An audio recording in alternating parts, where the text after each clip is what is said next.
Plusieurs d'entre vous, comme Minini, m'ont demandé ce qu'est la maladie de Basedow et des conseils. Donc, je vais vous expliquer ce que c'est exactement pour que vous puissiez comprendre et ensuite agir.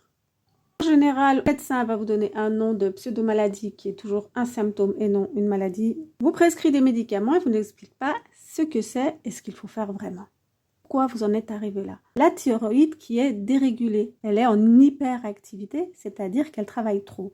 Pour comprendre, d'abord, qu'est-ce que la thyroïde? La thyroïde, c'est une glande qui fait partie du système hormonal, système endocrinien, ça veut dire la même chose.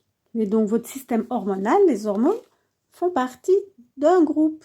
Et vous pouvez trouver dans votre cerveau d'autres parties de votre système hormonal, comme l'hypothalamus, l'hypophyse. Et donc, on a la thyroïde, vous avez les reins, et il y a les surrénales, qui font partie aussi du système hormonal. Il y a les ovaires et les testicules chez les hommes. Il y a aussi le pancréas qui va se trouver par ici.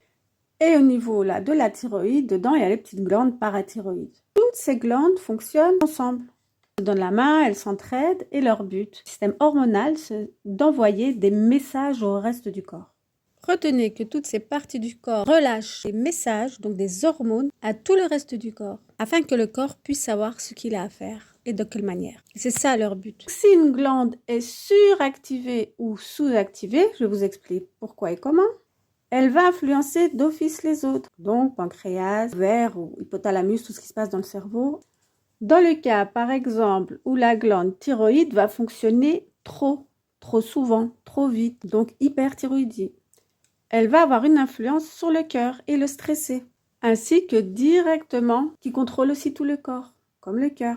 Et tout ceci aura aussi des conséquences directement sur les surrénales, qui va élever le cortisol, qui est une hormone produite par les surrénales.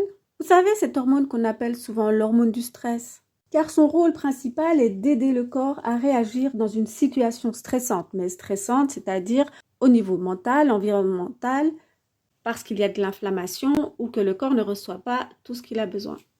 Et tout ceci aura un impact sur les ovaires, donc sur la reproduction, les hormones sexuelles, les oestrogènes, progestérone et tout ça.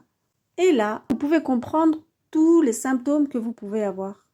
Découvrez ma vidéo très complète sur ma chaîne YouTube.